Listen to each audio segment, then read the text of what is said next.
Magandang araw po sa ating lahat. Ako po si Mary Rose Dumundon Parinyo ng Bachelier ng Sining sa Filipino at aking ibabahagi ang aking kaalaman ukol sa pag-unlad ng wikang Filipino mula sa kasaysayan hanggang sa kasalukuyan. Ang kasaysayan ng ating wikang pambansa ay nabuo sa maraming panahon. Una na lamang ay ang panahon ng mga katutubo.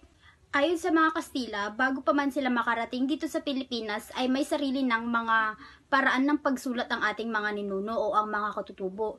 Ito ay ang alibata. Ang alibata ay ang paraan ng pagsulat ng mga Filipinong katutubo noon. Ang alibata ay binubuo ng 17 na mga letters.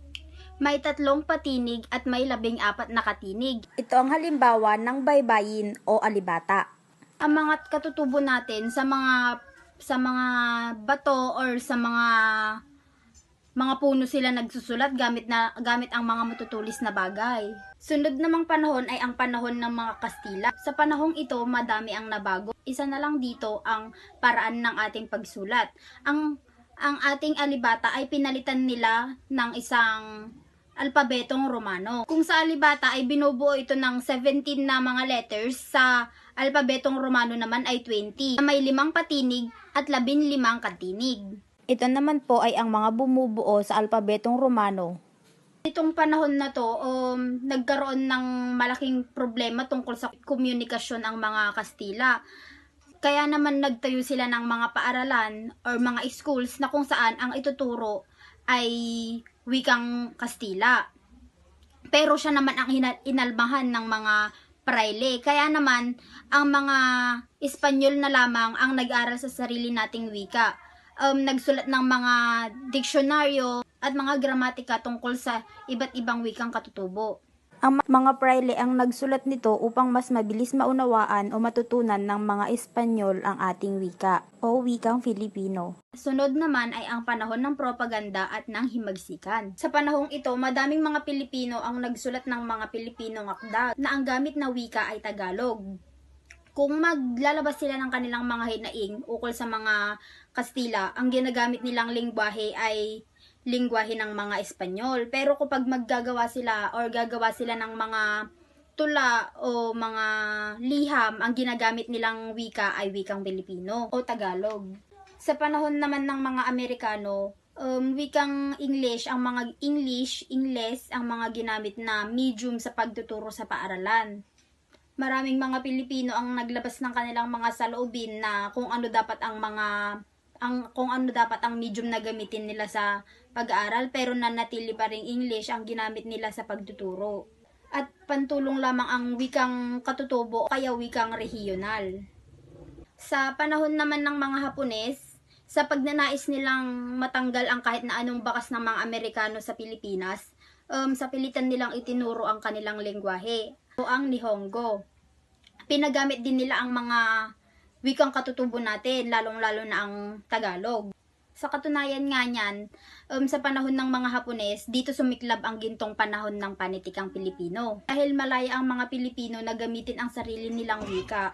Sa panahon naman ng Commonwealth o sa makasariling pamahalaan, itinatag ang SWP o ang Surian ng Wikang Pambansa. Ang SWP o ang Surian ng Wikang Pambansa ay pinamumunuan ng mga sumusunod. Sila ay si Jaime C. Vera na tagapangulo at si Cecilio Lopez na kalihim at punong tagapagtanggap at ng 10 mga kagawad. Kung ating titignan, ang mga namuno sa SWP ay may iba't ibang lingwahe.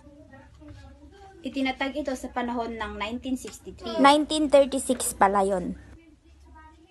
Dito, sinuri nila at pinag-aralan kung ano bang mainam na gamitin o maging wikang pambansa natin sa mga wikang katutubo. Na kung saan napagdesisyonan nila na ang wikang Tagalog ang magiging pambansang wika ng Pilipinas, ng ating bansa. Sa pamamagitan ng Batas Commonwealth 570 o 570, formal nang kinilala noong Hunyo 4, 1940, na bilang opisyal na wikang pambansa ng Pilipinas ang Tagalog. At sa panahon naman ng bagong lipunan, hanggat hindi pa nababago ang batas, mananatiling English at Tagalog, Pilipino ang wikang pambansa ng Pilipinas.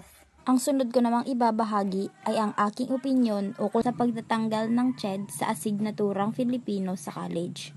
o sa curriculum ng college. Bilang isang estudyante na nagpapakadalubhasa sa Filipino, o kahit na hindi man ako estudyante ng BSF, hindi pa rin ako sasang-ayon sa pagtanggal ng CHED, asignaturang Filipino sa curriculum ng college. Sabi ng iba, tanggalin na lang daw kasi ulit-ulit namang pinag-aaralan mula elementary hanggang senior high o hanggang sa college. Pero sa akin naman, iba ang paraan ng pagturo sa college. Nga na pag-aaralan na natin ang asignaturang Pilipino mula elementary hanggang high school hanggang college. Pero sa high school, ang itinuturo ay tungkol sa wastong paggamit ng mga salita. Sa college, doon tinuturo ang mga pag-aaral ng iba't ibang panitikan na umusbong sa iba't ibang panahon. At mga likhang sining ng ating mga kapwa, tamang pagsalin ng mga banyagang wika sa Pilipino, at iba pa. Kaya kung inaakala po natin na paulit-ulit lamang ang itinuturo sa panitikang Pilipino o sa asignaturang Pilipino, nagkakamali po tayo. Hindi rin dapat ito tanggalin dahil marami pa ring mga Pilipino ang kulang sa kaalaman o sa kasanayan sa wikang Pilipino. Madaming mga estudyante ang maaapektuhan, hindi lamang mga estudyante, pati na rin mga guro. Kung sakali man na tuluyan ng matanggal ang asignaturang Filipino sa curriculum ng college, paano na lang kami? Malaki ang magiging epekto nito sa akin kasi kahit mismo ako, kulang pa rin ang kaalaman ko sa asignaturang Filipino sa ating panitikan. Hindi pa masyadong mayabo ang kaalaman ko tungkol dito. Maaaring mas makapag-focus tayo Sa mga iba pang major subject, pero kung tatanggalin ang panitikang Pilipino, paano na lang uunlad o yayabong pa ang kaalaman ng mga ibang estudyante na hindi pa masyadong maalam sa subject na to? Ano na lamang ang mangyayari sa mga kabataan kung sila mismo ay mangmang pagdating sa sarili nilang panitikan, sa sarili naming bayan?